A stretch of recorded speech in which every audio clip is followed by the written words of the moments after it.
Hello student, आज हम लोग बोर्स मॉडल में इनर्जी निकाले। हम आपको बताए थे कि बोर्स हर ऑर्बिट में क्या इनर्जी होगा, ये बताए थे। ग्राउंड स्टेट में क्या इनर्जी होगा, फर्स्ट सेकेंड स्टेट में क्या होगा, थर्ड में क्या होगा, फोर्थ में क्या होगा, ये सब हम लोग निकाले। तो इनर्जी निकालना है। आप जानते हैं कि इलेक्ट्रॉन सर्कुलर पाथ में चारों तरफ घूम रहा है। एक फिगर पिछले क्लास में बनाए थे, देख लीजिए। ये आपका इलेक्ट्रॉन है, इसका स्पीड v है और r रेडियस। यहां पर Jd चार्ज था और यहां पर E चार्ज, मास है इलेक्ट्रॉन का। तो इसमें अब मूव कर रहा है सर्कुलर पाथ में, तो काइनेटिक एनर्जी होगा, पोटेंशियल एनर्जी होगा, टोटल एनर्जी होगा, ये सब हम लोग निकालेंगे। तो ये सब निकालने के लिए अब काइनेटिक एनर्जी, पोटेंशियल एनर्जी निकालने के लिए क्या चाहिए? काइनेटिक एनर्जी निकालने के लिए हाफ mv स्पीड चाहिए। पोटेंशियल एनर्जी निकालने के लिए पोजीशन चाहिए, r चाहिए। q1 q2 by 4 pi epsilon naught r। तो r निकालना मतलब रेडियस और स्पीड निकाल लेंगे तो मेरा बात बन जाएगा। तो हम आपको इक्वेशन 1 और 2 का बात किए।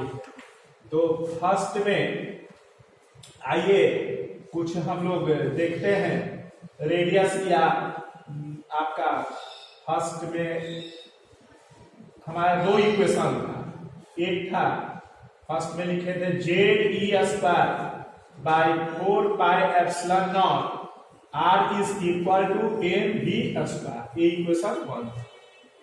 और सेकेंड में आपका था mvr is equal to nh by 2, ये इक्वेशन सेकेंड। अभी दोनों इक्वेशन से हम लोग v और r का वैल्यू निकालें। तो किसी का भी वैल्यू आप निकालिए। अब मान लो कि पहले हम यहां से v का वैल्यू यहां दे देते हैं तो हमारा r का वैल्यू हो जाएगा। तो ऐसे लिखते हैं रेडियस। तो रेडियस अब कैसे निकालें? तब from equations 1 and 2 we get, देखिए क्या हो, ZE square by 4 pi epsilon naught r is equal m। आप v का वैल्यू यहां से दे दीजिए, यहां से v का वैल्यू वहां पर दे दीजिए। तो देखिए v इज इक्वल हो जाएगा nh बाई 2 पाई और mr का होल स्क्वायर। क्या किए? इस इक्वेशन में v का वैल्यू यहां से निकाले। v बराबर क्या हो गया? m और r नीचे आ जाएगा। तो m और r नीचे आ जाएगा तो nh बाई 2 पाई mr, इसका होल स्क्वायर हो गया। अब सिंप्लीफाई कीजिए, देखिए r केवल निकल जाएगा। तो आइए देखिए ZE square by 4 pi epsilon naught r is equal to n square h square divided by 4 pi square m square r square. कहां कहां कैंसिल हो रहा है? एक m से m कैंसिल हो जाएगा, एक r से एक इधर r कैंसिल हो जाएगा। आपको r निकालना है, इस r को यहां कीजिए, बाकी सबको इधर। और देखिए 4 पाई से 4 पाई कैंसिल हो जाएगा, 4 पाई से 4 पाई कैंसिल हो जाएगा। इसको ऐसे कीजिए ZE स्क्वायर इंटू mr। देखिए इधर 4 पाई, अब पाई बच जाएगा। देखिए क्या क्या बचेगा, इसको ऐसे कीजिए। तब 4 तो कैंसिल हो गया, पाई हो गया, तब पाई एक बच गया और एक m बच गया, m एक कैंसिल हुआ ऊपर से, एक r बच गया। यहां ऐसे क्रॉस किया, ये फिर ऐसे। तो इधर में n स्क्वायर h स्क्वायर और 4 पाई का ठीक है, एप्सिलॉन नॉट बच गया, r तो कैंसिल ही हो। तो इसलिए ए हमारे पास r का वैल्यू आ जाएगा n square h square epsilon naught, उसके बाद से pi m e square z। देखिए यही आपका रेडियस हो गया बोर्स मॉडल के अकॉर्डिंगली रेडियस का वैल्यू हमारे पास ये निकल N square H square epsilon naught pi M E square J. देखिए ऑब्जेक्टिव के लिए ध्यान रखेंगे कि आर प्रोपोर्शनल होता है एन स्क्वायर बाई जेड, यही दो वेरिएबल है, ए का वैल्यू 1 2 3 और जेड का वैल्यू भी 1 2 3 ऐसे होगा। तो आर प्रोपोर्शनल होगा। बाकी सब देखिए सब का वैल्यू आप जानते हैं, कैलकुलेट करके निकाल सकते हैं। एच का भी वैल्यू जानते हैं, एप्सिलॉन नॉट का भी वैल्यू जानते हैं, पाई का भी वैल्यू जानते हैं, एम का भी वैल्यू जानते हैं, ई का भी वैल्यू जानते हैं। ई का वैल्यू 1.6 × 10⁻19 ये हो गया। For H atom, for H atom देखिए क्या हो जाएगा। एच एटम के लिए पुट कीजिए n is equal to 1 and z is equal to 1। तो देखिए क्या है, R H is equal to हो जाएगा H square epsilon naught divided by pi M E square, क्योंकि जेड का वैल्यू 1 एन का भी वैल्यू, ये देखिए कैलकुलेटेड वैल्यू आप कैलकुलेट कर सकते हैं। और इसको आर को लिख सकते हैं, R N is equal to, इसको लिख सकते हैं N square Z into R H, ऐसे भी लिख सकते हैं। एन स्क्वायर जेड को हटा दीजिए, अब बाकी क्या है ये सब आर एच। देखिए आर एच का वैल्यू उतना है, यहां से यहां तक देखिए ये सब आर एच, ये सब आर एच। तो आर एच का वैल्यू वहां पर लिख सकते हैं, और R N is equal to इतना हो गया। तो ये आपका जनराइट रेडियस हो गया, ये लिखे या ये लिखे कोई भी आता है। अब बताइए जब रेडियस निकल गया तब हम लोग स्पीड निकालेंगे, क्या होगा स्पीड। तो अब हमारे पास है स्पीड, तो देखिए स्पीड निकालेंगे कैसे। तो v इज इक्वल टू, देखिए यहां पर आया था हमारा इक्वेशन सेकेंड से, N H by 2 pi M into R होगा। देखिए तो v is equal to M R नीचे चलाएगा, एन एच बाई 2 पाई और m इंटू आर। अब r का वैल्यू यहां से दे दीजिए, तो देखिए v is equal to N H 2 pi M और r का वैल्यू यहां से दीजिए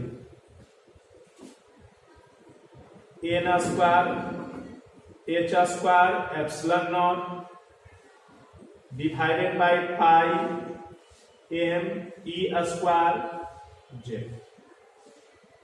देखिए अब आप इसको और सिंप्लीफाई कीजिए, v is equal to E ऊपर चला जाएगा, N H pi M E square Z divided by ऊपर चला गया, ये सब नीचे रहेगा 2 pi M N square H square epsilon naught, epsilon not.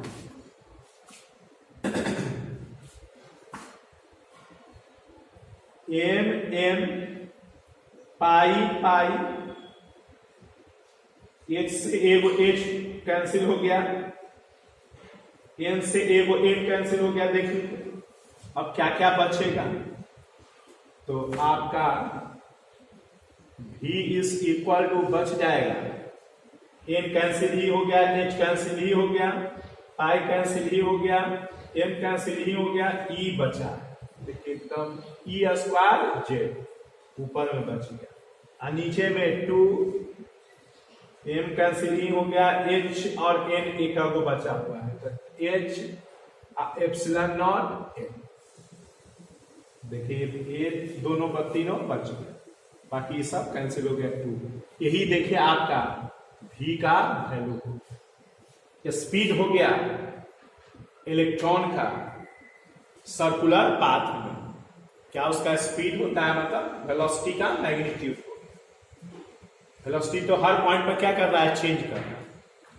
तो इस तरह से ये v का वैल्यू है। यहां हम कह सकते हैं कि भी डायरेक्टली प्रोपोर्शनल होता है जेड बाय और एन। तो इस तरह से आकाश आप सोल्व कर सकते हैं, इसका वेरिएशन को देख सकते हैं।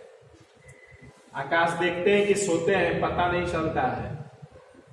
नाम है आकाश, और क्या आकाश में ही देखते रहते हैं, क्या करते हैं? खैर कोई बात नहीं, आइए देखते हैं। ये भी प्रोपोर्शनल है जेड बाई एन, यही हमारे पास ये भी का ऐसे वैल्यू। अरे आकाश दिख रहा है, इसका तो दांत टूटा हुआ है। आइए देखिए, कोई बात नहीं, ये भी प्रोपोर्शनल है जेड बाई एन। हमारे पास अब फॉर एच एटम देखिए, for H atom, for H atom देखिए क्या हो गया। पुट कीजिए n बराबर 1 एंड z बराबर 1, तो भी एच बराबर देखिए कितना आ जाएगा, ई स्क्वायर और ए 2h एप्सिलॉन नॉट, जेड और ए एन हो गया। तो देखिए ये सब कैलकुलेटेड वैल्यू है, कैलकुलेट आप कर सकते हैं। ई का वैल्यू दे सकते हैं, एच का वैल्यू दे सकते हैं, एप्सिलॉन नॉट का वैल्यू दे सकते हैं। तो इससे क्या हो जाएगा, इसका वैल्यू निकल जाएगा। अब इसमें आप पुट कीजिएगा तो इसके टर्म में B N is equal to आप लिख सकते हैं जेड बाई एन, इतना आपका हो जाएगा वी एच, मतलब हाइड्रोजन का स्पीड, मतलब इलेक्ट्रॉन का स्पीड इन हाइड्रोजन में। ये आपका ऐसे भी जनरलाइज हो गया। ये सब ऑब्जेक्टिव के लिए काम करेगा, तो इक्वेशन से सब पूरा सोल्व होता है। अब चलिए इसके बाद से अब हम लोग क्या पढ़ेंगे, जब भी और ए निकल गया तब हम लोग को काइनेटिक एनर्जी, पोटेंशियल एनर्जी क्या होगा, ये सब निकालेंगे। चूंकि हम शुरू में ही बात बताए थे आपको कि फिजिक्स में हम लोग क्या स्टडी कर रहे हैं, तो उस इलेक्ट्रॉन के एनर्जी के बारे में।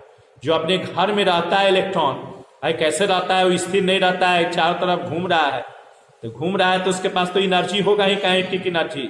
वही काइनेटिक एनर्जी निकालने जा रहे हैं। तो आइए काइनेटिक एनर्जी क्या होगा, तो काइनेटिक एनर्जी कैसे लिख देते हैं, काइनेटिक एनर्जी। तो देखिए K is equal to kinetic energy is equal to करे एम वी स्क्वायर।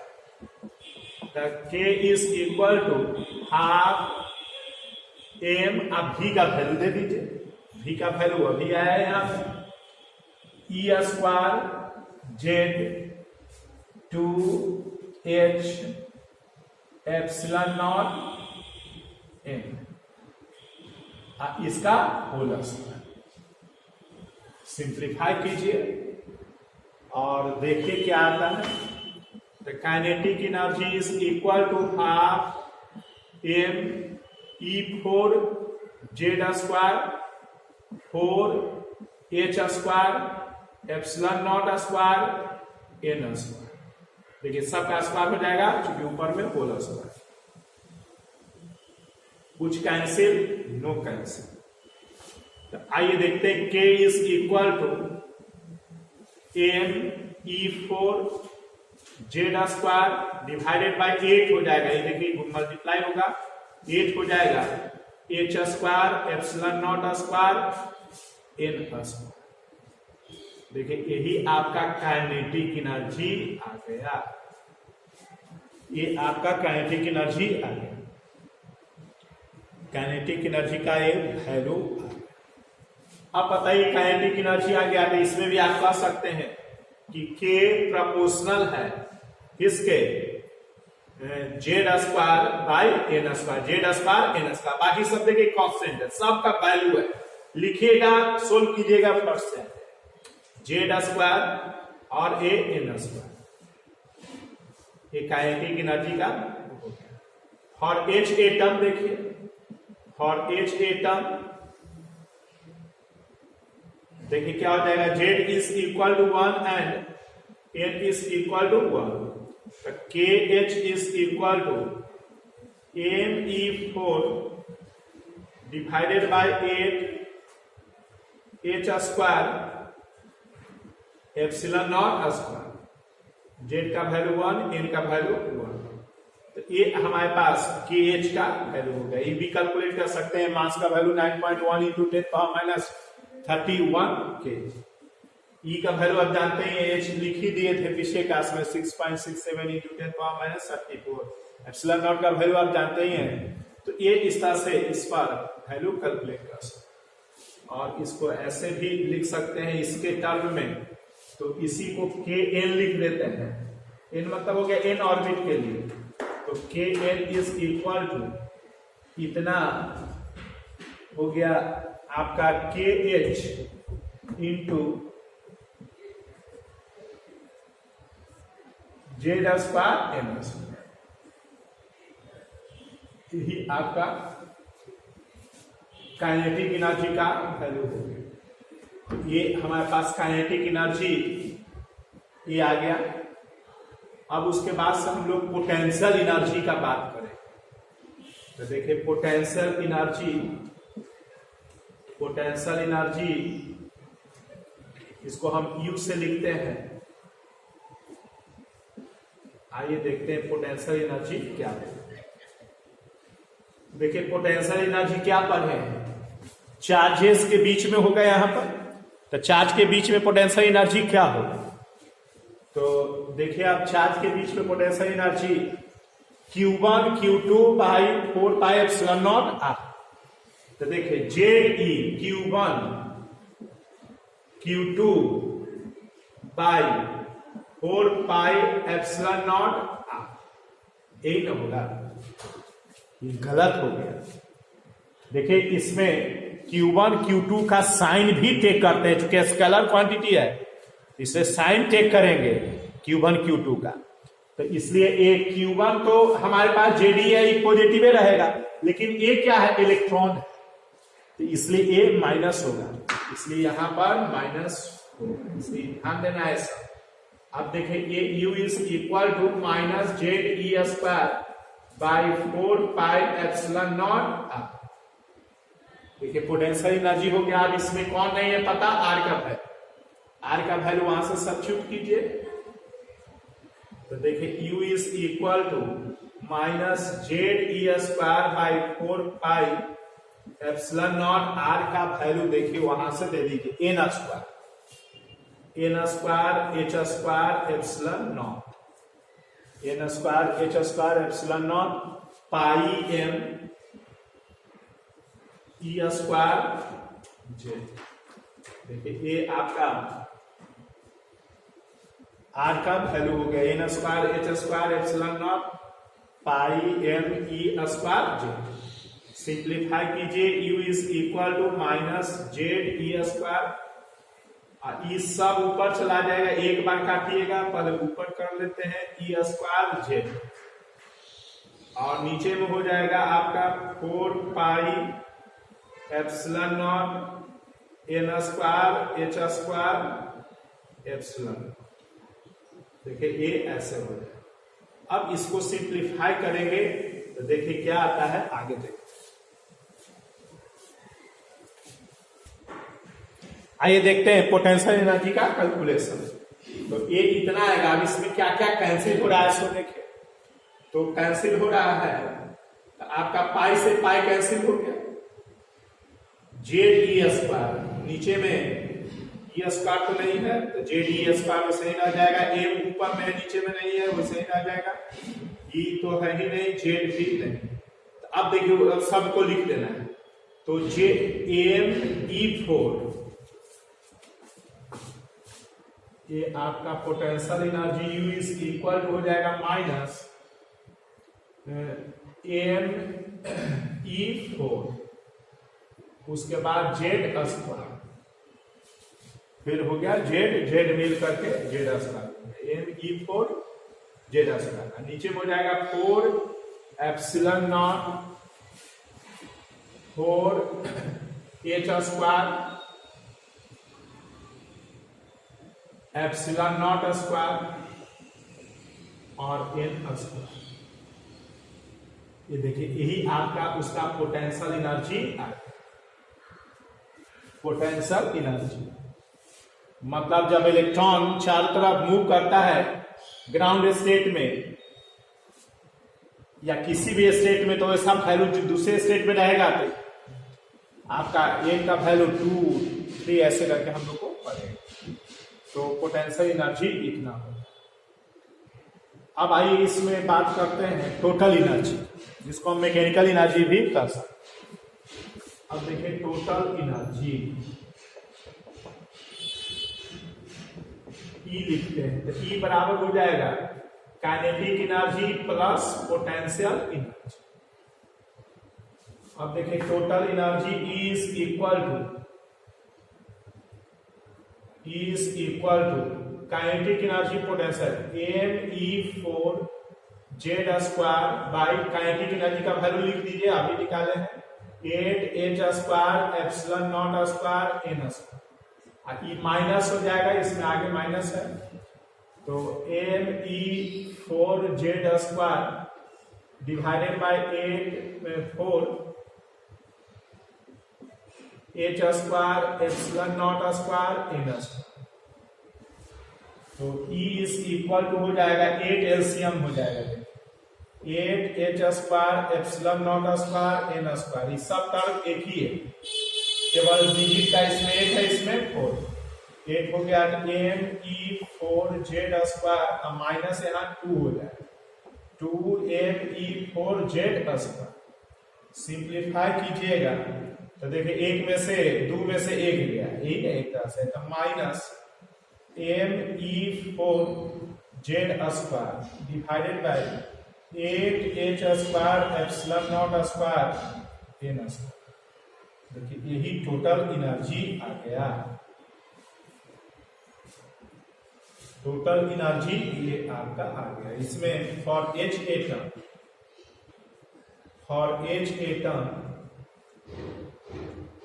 देखिए फॉर एच एटम आपका z बराबर 1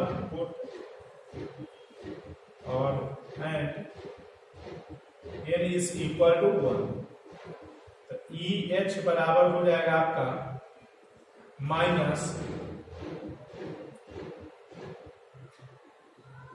me4 z का वैल्यू 1 और divided by 8h square epsilon naught का स्क्वायर n स्क्वायर भी 1 हो जाएगा। तो देखिए ये आपका वैल्यू आ जाएगा h का। इसी का वैल्यू आप कैलकुलेट कीजिएगा तो माइनस 13.6 इलेक्ट्रोवोल्ट होता है। इसी को जूल में बदलना है तो आप माइनस 13.6 इंटू 1.6 इंटू 10⁻⁻19 से मल्टीप्लाई करें, जितना आए उतना जूल ये आपका हो जाएगा। तो देखिए E is equal to En ऐसे लिख सकते हैं माइनस EH और z स्क्वायर n स्क्वायर। मतलब आप लिख सकते हैं इसको En is equal to minus 13.6 z square n square electrovolt में ये हो जाएगा। ये सब यूज मतलब इलेक्ट्रोवोल्ट में है। एक तरह से कह सकते हैं कि E प्रोपोर्शनल होता है z square by n square. देख लीजिए ये टोटल एनर्जी आ गई। इसी को अगर आपको बदलना है तो आप मल्टीप्लाई करके ऐसे लिख सकते हैं minus 13.6 into 1.6 into 10⁻⁻19 z square by n square. ये आपका जूल में ये इतना टोटल एनर्जी हो। ये टोटल एनर्जी आपका इतना आ गया समझ में। तो काइनेटिक एनर्जी हो गया, पोटेंशियल एनर्जी हो गया, ये हो गया। अब आइए हम लोग वेव लेंथ, वेव नंबर ये सब कैसे निकालेंगे। तो आइए देखते हैं इसी में वेव लेंथ और वेव नंबर।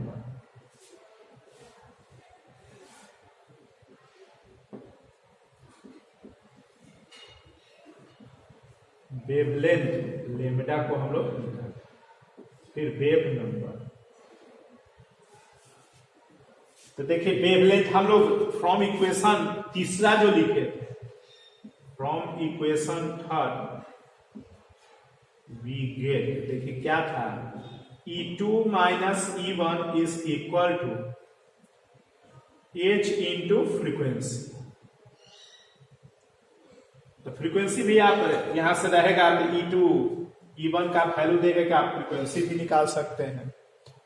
और अब देखिए E2 minus E1 is equal to HC by lambda. देखिए HC फ्रीक्वेंसी का वैल्यू क्या हो गया, AC बाई लेम्डा। नहीं पढ़े हम लोग फ्रीक्वेंसी बराबर speed of light, speed of light, और ए लेम्डा हो गया वेवलेंथ। तो ये ऐसे भी आप लिख सकते हैं। फिर देखिए इसी में ऐसे हो जाएगा सी बाई लेम्डा। लेम्डा का वैल्यू देखिए, लेम्डा इज इक्वल टू हो जाएगा E2 HC by E2 minus E। ये भी आप लिख सकते हैं, ये बहुत ही इंपॉर्टेंट लेम्डा वगैरह ये सब। HC का वैल्यू होता है 1242 इलेक्ट्रोवोल्ट नैनो।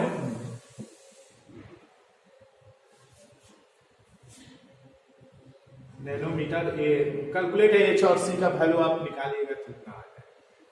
तो ये सब वेवलेंथ निकालने का आपका तरीका होगा।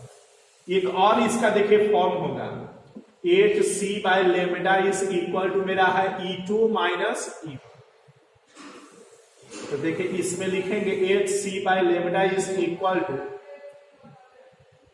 देखिए टोटल एनर्जी मेरा E आया था, तो हम लिखेंगे minus ME4 Z square divided by 8H square epsilon naught का स्क्वायर और N2 का स्क्वायर।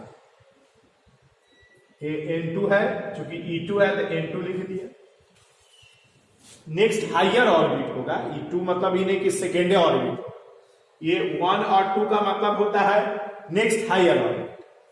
इसके पहले वाला है और इसके बाद वाला ये समझता है। तो N2 हो गया, आप माइनस माइनस प्लस हो जाएगा, क्योंकि ऑलरेडी यहाँ माइनस है उसमें भी माइनस है। तो क्या हो जाएगा ME4 Z square divided by 8H square epsilon naught square N1 का स्क्वायर। सिंप्लीफाई कीजिए, HC by lambda is equal to, अब इसमें कॉमन ले लीजिए, ME4 by 8H square epsilon naught का स्क्वायर कॉमन ले लीजिए। तो क्या क्या बचेगा इसमें, 1 बाय N1 का स्क्वायर माइनस 1 बाय N2 का स्क्वायर, यहां हो जाएगा Z स्क्वायर। Z स्क्वायर भी कॉमन कर दिया। ME स्क्वायर ऊपर में कॉमन ही ले लिए, 8H epsilon not N2 N1 न बचेगा। तो देखिए ये प्लस वाला पहले लिख दिए। अब आपका 1 by lambda is equal to हो जाएगा, इसको ऐसे मल्टीप्लाई कर दीजिए, 4 बाय 8 ये आएगा H, तो H क्यूब हो जाएगा, और C एप्सिलॉन नॉट का स्क्वायर, और ये 1 बाय N1 का स्क्वायर माइनस 1 बाय N2 का स्क्वायर Z स्क्वायर। देखिए लेम्डा, इसको उलट दीजिएगा तो लेम्डा का वैल्यू हो जाएगा। ऐसे भी लेम्डा हम लोग फाइंड आउट करते हैं। अब इस लेम्डा को फाइंड आउट करते हैं। अब इसमें वेव नंबर अब हम लोग क्या करेंगे, निकालेंगे। ये देखते हैं वेव नंबर। आइए देखते हैं, हम लोग यहां तक पहुंचे थे 1 by wavelength is equal to इतना। अब देखिए वेव नंबर क्या है।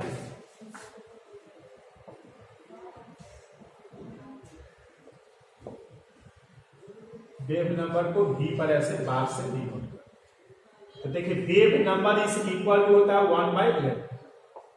तो wave number is equal to, देखिए 1 बाई लेम्डा ही का वैल्यू लिखा हुआ है ME4 और 8H cube C epsilon naught का स्क्वायर 1 बाई N1 का स्क्वायर माइनस 1 बाई N2 का स्क्वायर Z स्क्वायर।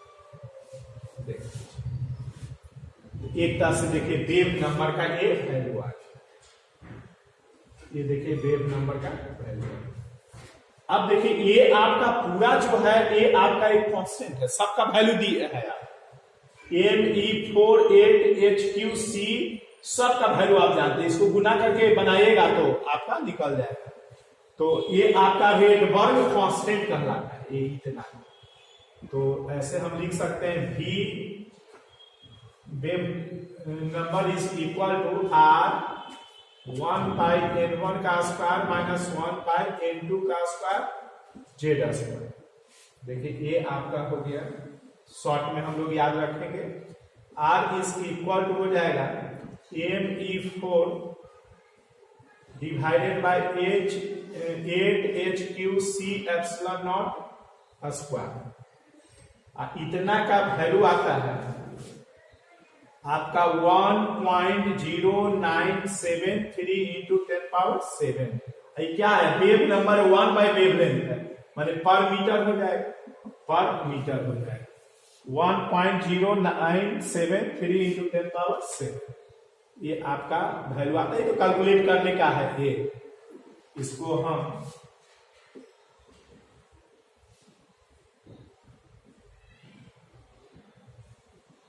कांस्टेंट बोलते हैं।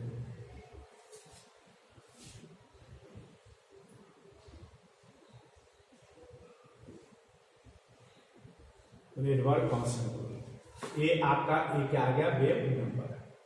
अब देखिए इसके बाद हम लोग को है स्पेक्ट्रम वगैरह ये सब के बारे में, तो इस सबको एक बार लिख लीजिए, तो अगली क्लास में हम आपको स्पेक्ट्रम के बारे में बताएंगे, तो ये खत्म हो जाएगा। उसके बाद से फिर हम लोग आगे फोटो इलेक्ट्रिक इफेक्ट वगैरह भी अगली क्लास में देख लेंगे। तो आज यहाँ तक रखते हैं, इसको बना लेना है। थैंक यू, फिर मिलते हैं नेक्स्ट क्लास।